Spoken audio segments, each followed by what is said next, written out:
Okay, I got a question, and I kind of pose this to you guys a little bit to know the terminology. Do you think us as the fans, marks, whatever you want to call us, we're suffering from Stockholm syndrome with Roman because of the fact that Wow, I mean, that but is a very good question. because think about it, for what at least a good 3-4 years after he broke away from the Shield, he was forced down his throat, forced down, pause, that, Yes, thank you for the You pause. said what you said.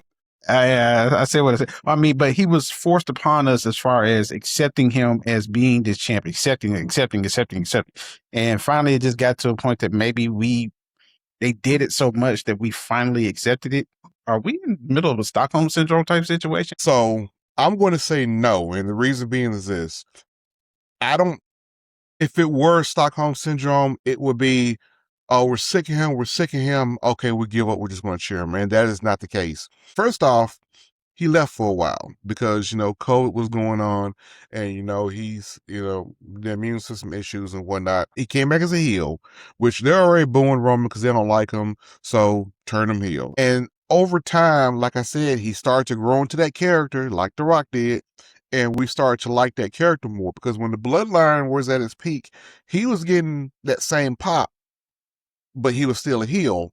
But think about guys like the Horsemen who were getting pops back in the day, even though they were heels because they were cool heels. Look at the NWO who were heels, but they were cool heels. Thank you, Curtis. And therefore they were still getting pops. It just went through that natural progression where, okay, he's a heel, but because he's cooler now, we're starting to like him. So it's not really so much an issue of he's being forced down our throat, so we just gave in.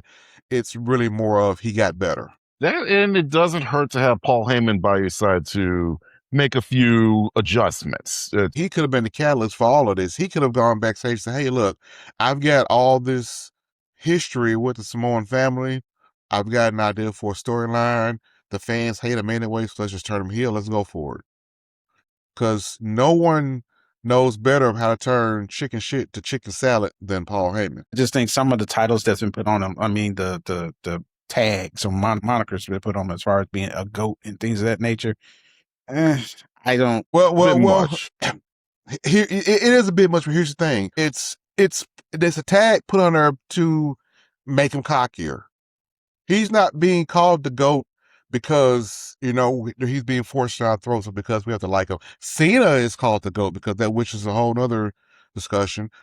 It's more like, hey, I'm not being called the GOAT because it sounds cool. I'm calling myself the GOAT because I'm cocky and I think I'm the GOAT. Just like, Punk being called best in the world isn't forced down our throats. Punk thinks he's the best in the world. You should think you're the best. You should strive to be the best. So, he's going to say he's the best. Anyone should want to say they're the best. He's saying he's the GOAT. The thing is, he backs up. He's main evented more WrestleManias than anyone in history, than Hogan, than Austin, than Rock.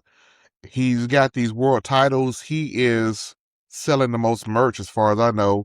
He's got the best storyline going on in the past 6 or 7 years. So it's kind of hard to argue with him, but he's not saying he's the GOAT because that's something something WWE is trying to push on us. He's saying he's the GOAT because he's a cocky bastard. That's why. I mean, Roman has backed it up. Maybe this is a little bit of recency bias on WWE's part, but when you go into the mainstream media, they're always going to look to the main event. They're always going to look to the top guy. And who's the top guy? Yeah.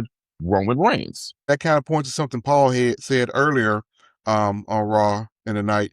You got to know box office. You got to know this is a publicly traded company. You got to know how to play the game. You got to know how to bring in money. You got to know how to be on top. You got to know how to be the main event. The main event is just more than just wrestling the last match of the night. You got to know how to be the main event.